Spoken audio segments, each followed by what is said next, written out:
atmosphere. Order. Well, I did not make the comments. Bill is not about taking away rights. It is about giving opportunity. Good ladies and gentlemen, good evening and welcome to Citizen A, where we wrap the week's current affairs with a panel of bloggers and opinion shapers. Joining me tonight, he's the editor of the Daily Blog Live, political commentator and journalist, Selwyn Manning. And he is a blogger, author, columnist and revolutionary, the venerable Chris Trotter. Welcome to you both. Coming up tonight, issue 1, who are the winners and losers from the whale oil Len Brown scandal? Issue 2, the PM claims Labour will allow the Sky City casino deal to stand, and Cunliffe loses some of his unequivocal language. Will Sky City get away with their pokies for convention centre deal? And issue 3 tonight, is online voting really the way to increase democratic participation? Plus, we'll end the show in a final word, but let's kick things off tonight with issue 1. So, it's been a week since Cameron Slater published his lewd and sleazy tell-all blog on Len Brown having an affair. And far from destabilising Len's mayoralty, revelations of how right-wing agents behaved to bring the scandal to light have overshadowed the affair itself. Luigi Wawiji's pressure on Chuang to reconnect sexually with Len while Luigi was sleeping with her, John Polino meeting Chuang late night in a car park days before the story broke, national MPs tipping Brown off to the brewing scandal, and Metro's revelation this week that the National Caucus was well aware of what was happening, all start suggesting a blowback for the right that could destabilise the government. Selwyn, now we have Michelle Bogue getting involved here, her faction. How much of this now is about factions within National manoeuvring as the party's polling plunges? Yeah, well, if you look at political opportunities, there's an opportunity for a various faction to actually start to dominate where the National Party heads and treads. I think that's a lot of what's going on, but there's obviously a lot of protectionism going on too, making sure that various people are not going to be associated with the ongoing and increasing and intensifying fallout on this whole thing.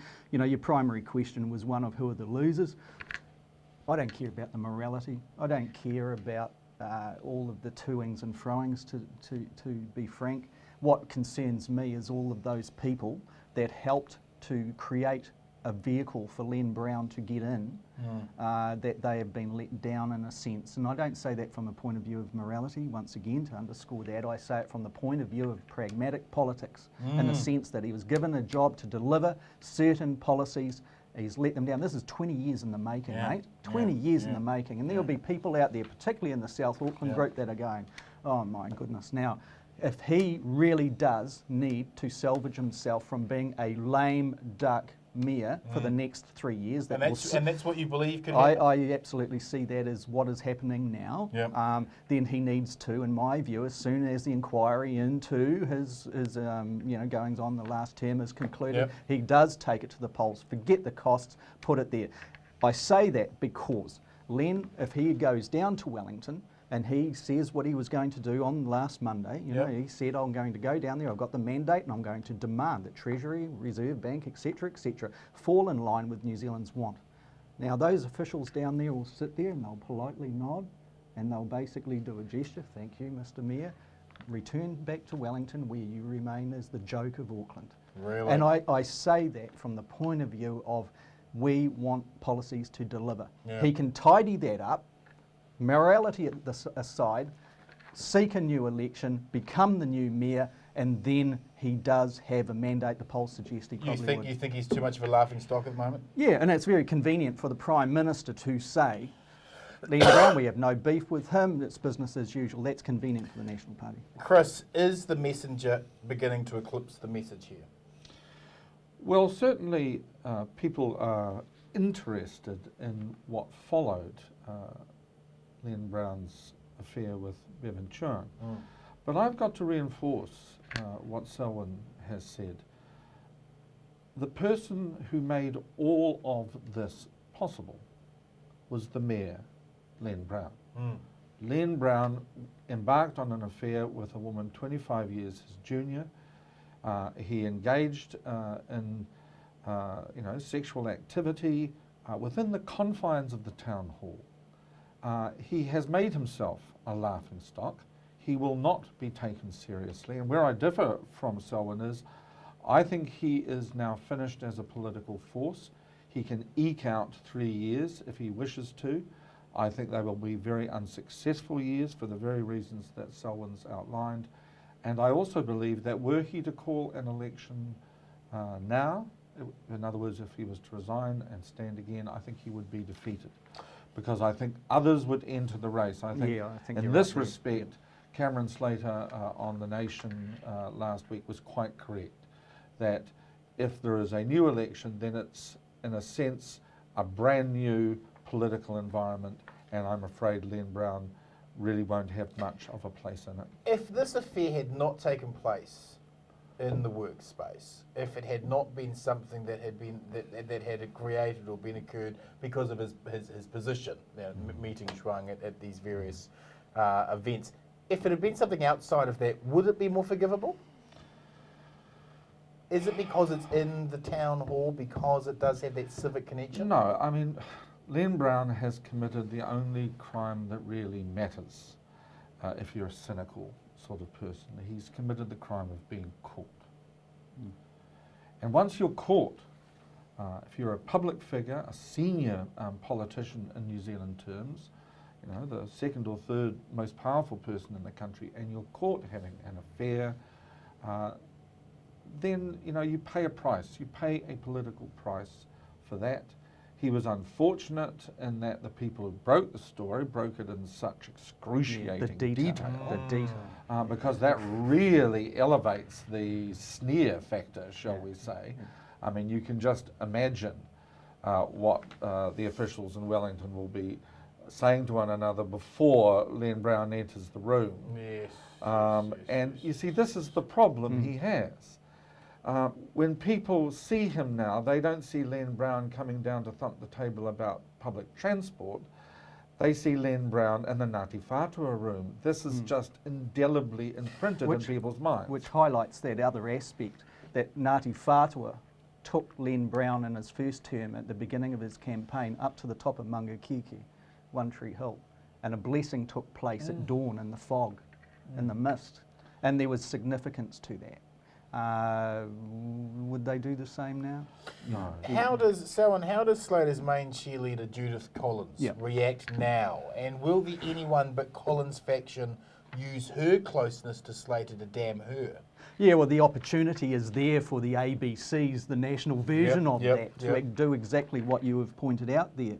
I think the litmus test is over time to actually see what Judith Collins does relating to her relationship with not only Cam Slater, but also with Simon Lusk, and also those other candidates that have been lined up to be the new intake in 2014, which are loyal to her, that have come through the conduit of Cam Slater and Simon Lusk. I mean, that is very, very, very integral to Judith Collins' rise and potential continual rise to become leader of the National Party. I think maybe what you will see is some sort of organised public distance and estrangement occur for a time.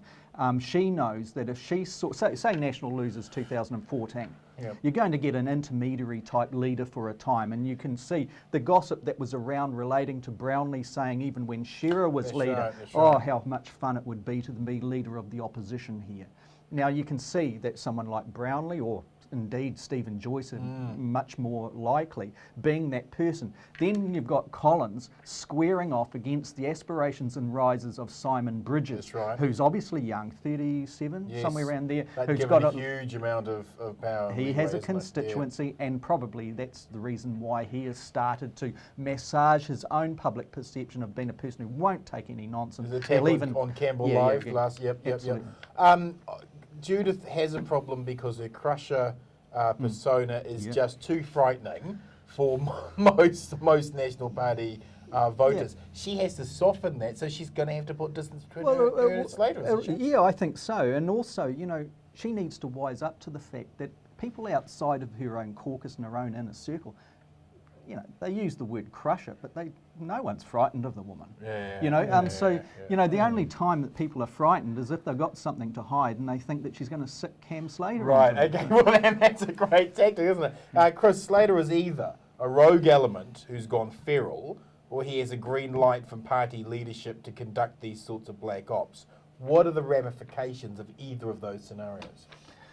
Well, I think Cam Slater and indeed Judith Collins represent a new kind of conservative, and if you want to see the direction in which New Zealand conservative politics is heading, you only have to look at the United States and to a lesser extent at the United Kingdom and Australia, the English-speaking countries, in other words.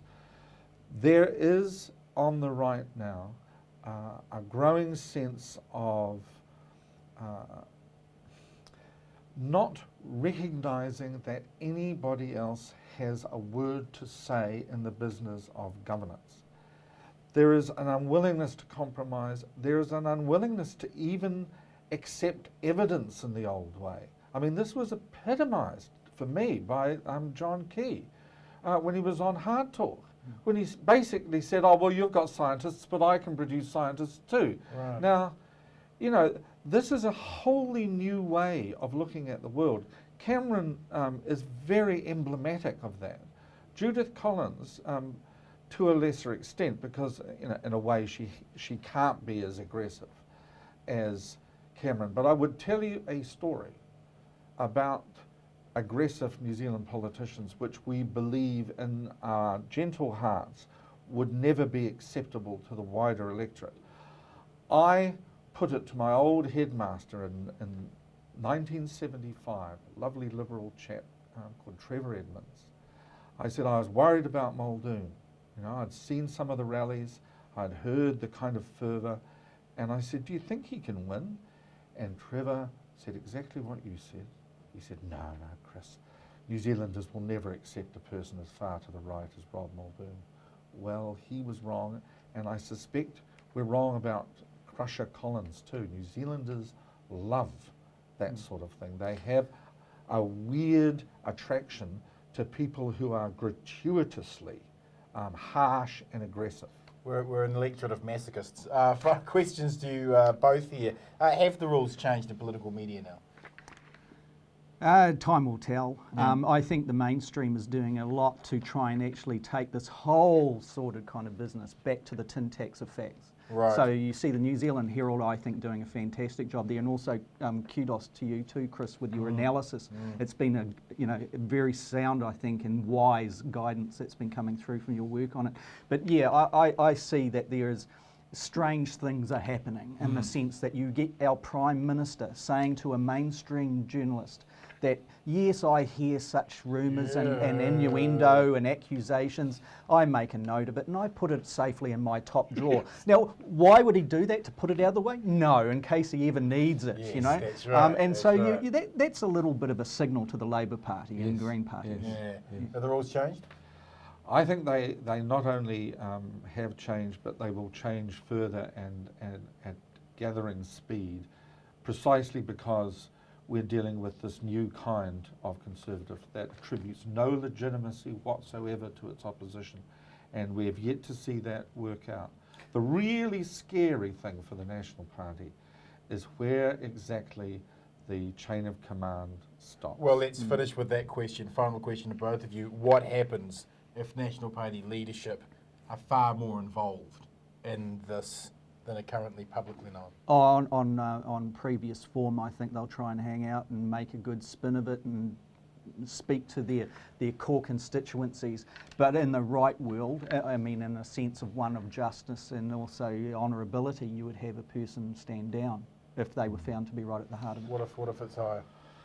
Well, all I would suggest people do is read the editorial by Simon Wilson in the latest Metro, where he asks in one paragraph what I think is a very interesting question. Who else did Luigi speak to? Did he limit it to Cameron, or did he take his story higher and higher and higher? And there's more to play in that. And if it turns out to be higher and higher and higher, then you can understand why the national herd is running like a herd of wildebeest that has just seen the shadow of a lion in the And long grass. there's one thing in this that we're all privy to, and it's like an elephant in the room, that there are allegations of motivations that reach into the National Party. And it's Absolutely. probably as safe as we can go in referring to that at this time. But all the mainstream press know that. Yeah. It's a matter of whether or Everybody- not it is true. Yeah. And That's right. perhaps the police should check into And that. that's what the gallery is saying. Well, we've heard all sorts of things. Some of us actually believe that they're true. The problem is standing it up as a story. Thank you, panel. Moving on with our second issue tonight. The PM claims Labour will allow the Sky City Casino deal to stand, and Cunliffe loses some of his unequivocal language. Will Sky City get away with their pokies for convention centre deal? Chris, the refreshing part of Cunliffe was his yes-nos when he answered questions. Some wriggle room in his answers over the casino starting to creep in, yes? Well, I watched, I think it was one of the Herald videos of the whole stand-up that took place in the corridors with David Cunliffe. What emerges if you see the whole process is that journalist after journalist after journalist asks him pretty much the same question. And what he does is give the same answer. They keep on asking these questions and they become more and more pointed in their questioning because they want him to deviate. And what is very relaxing in a political sense about David Cunliffe is that he knows what's happening and he doesn't allow himself to be deviated from the line that he's taken. Now, the line he's taken on Sky City is a very careful one. What he is saying to Sky City is, listen to what I think it was the Solicitor General said. No Parliament can bind another. We Which reserve is law 101. which is just basic constitutional reality. No Parliament can bind another, and we reserve the right to take effective action against problem gambling. Now, he knows if he came out and was unequivocal, as the Greens were, and said, yes, we're going to tear the contract into confetti, and it's just going to be tough luck for Sky City, and if I had my way, we would turn Auckland into Havana 1959, and the masses would throw every pokey onto the street. Now, that would please us immensely. But you can see one or two problems arising for him as leader of the largest opposition party if he were to take I that think position. too, what we're seeing with David Cunliffe is very early in his leadership, this fantastic position where he is transforming, not only speaking as the leader of a opposition, but he is a leader of the country, a Prime Minister in waiting. And that's the difference in the comments that you're picking up. I think too, you have to see it in the context that he's speaking to press gallery journalists there that know every trap should he take a particular line. And he knows exactly what is going to follow there. And what he is saying, his signals, is what Chris is saying. He's saying, we will make sure that we have the right to legislate, to turn this on its head if we so choose to.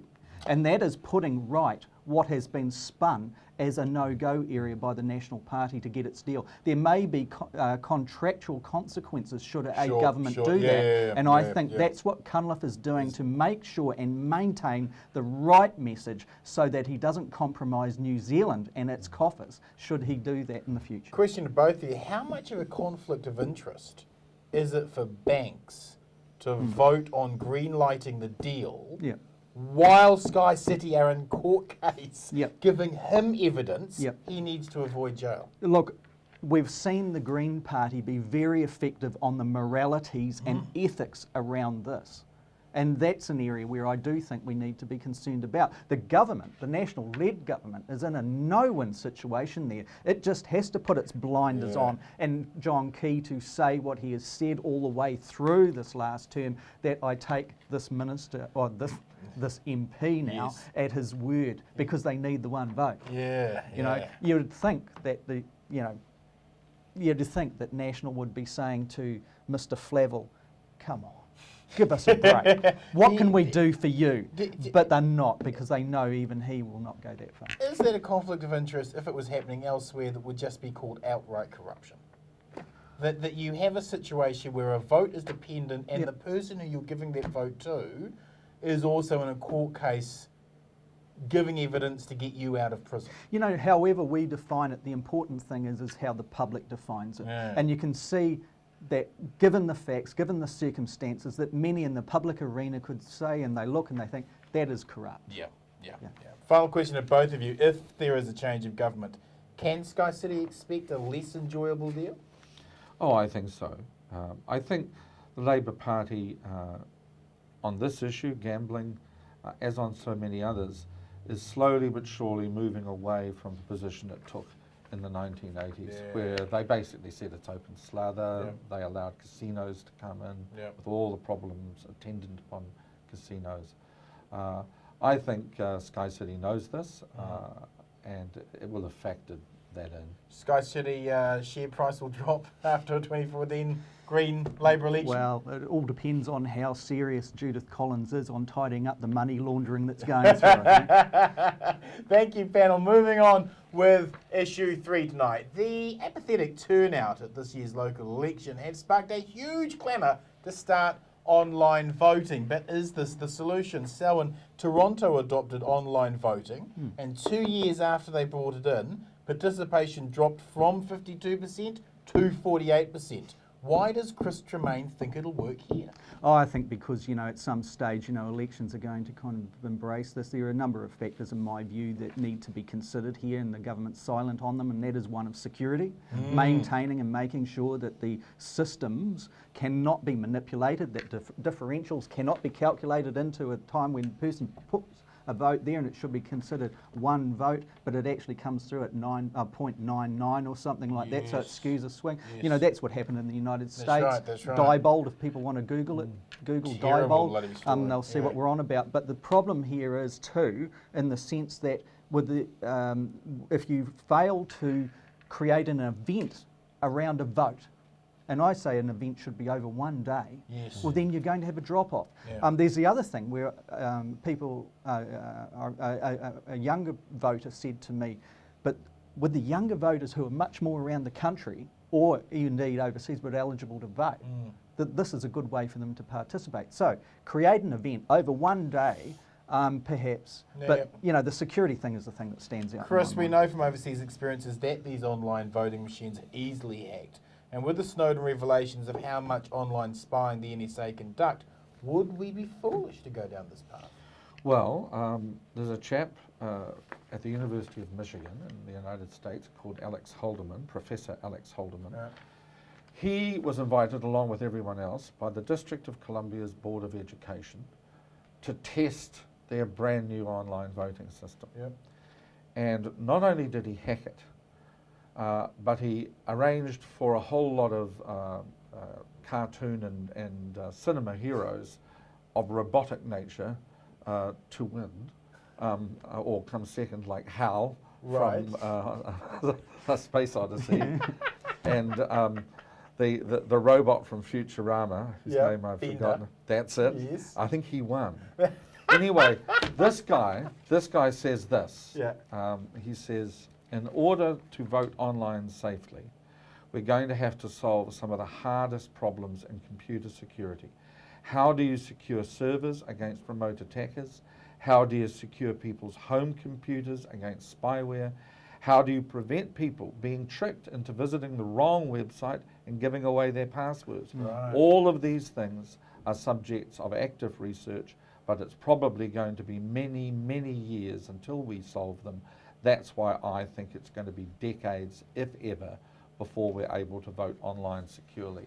Here on that one. Final question to both of you. What ideas would you suggest for participation? If we have a look at the polls on it, it says 32% of people didn't vote because they didn't know anything about the candidates. What would you put up? There you go. But once again, I think if you create an event around it, you think, okay, on that particular day, bang, that's where the vote's going to be. Public holiday on that day? Well, maybe a lot of people might be at the beach and think, oh, I don't know about that. But, you know, but I do think, you know, it works reasonably effectively for a general election. Why is local government less important? It's an important vote, and it should be. What people don't get about the system of voting we've got now, and I think it would apply equally to online voting, is it doesn't allow the political parties or the political organisations involved in the election to build an election to precisely that point, which is what happens in a general election.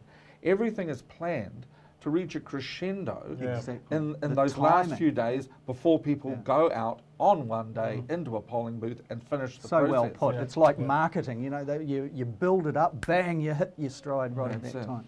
But yeah. Let's wrap the show with final words. Selwyn, your final word this week is? Well, you know, Meridian Energy, its shares get floated, you know, and Bill English is standing there and he's saying, oh, it's only going to, looks like it's going to have a listing price of $1.50 per share. And there's only, 66,000 people that have gone into the pool showing their interest. Now, that's half of what was there at the beginning with Mighty River Power. And once again, you know, he's trying to blame all of this on the Red-Green bloc, the Labour Party and the Green Party, because of their suggestion, should and if and when they become government, they will change the fundamental structures of power generation, power supply companies and what have you in this country. Now, really what this is all about, even if, you know, you take your want of this to occur, you know, meaning the dumping of the shares, the key to it is they're dumping shares on a share market that is not really interested in this in any big way. It's all very well for him to spin the mums and dad investors have been scared off by the opposition. The problem is that investors have been scared off and thinking, okay, should I put a few dollars that we've got spare into this that's likely to go down in value because, you know, Mighty River Power does, or should we put it somewhere else? You go somewhere else, surely. Now, this is our finance minister in play here. It's concerning. Chris, your final word? I have a brickbat, although this person has already been convicted of offensive behaviour and fined $500. But I just want to reinforce my own, and I'm sure everyone else's, distaste for her behaviour. Hewitt Raphard, a woman in Dunedin, saw a student in full burqa at the supermarket and abused her and told her to take it off and that she was in New Zealand now and she shouldn't wear such things. The woman, you know, got her groceries and then was accosted again in the car park, and she was naturally very upset. But the police were called and this person was charged and she was convicted of offensive behaviour, and the judge decided, quite rightly I think, that the defence she offered of freedom of speech had limits and she had reached them.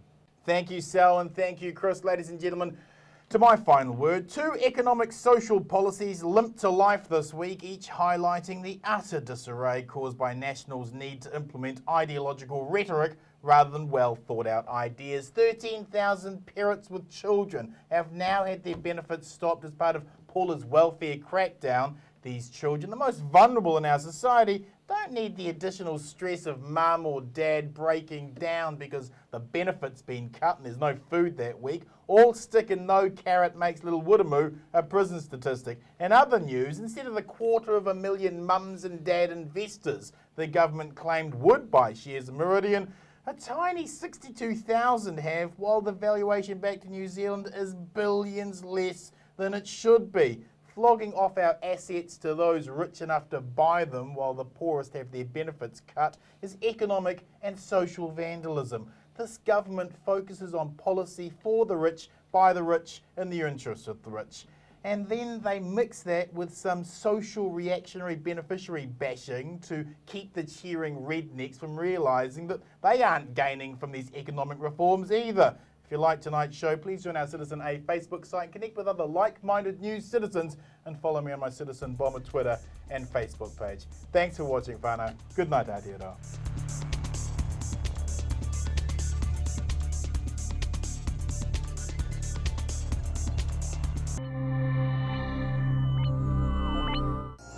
Supporting local content so you can see more of New Zealand on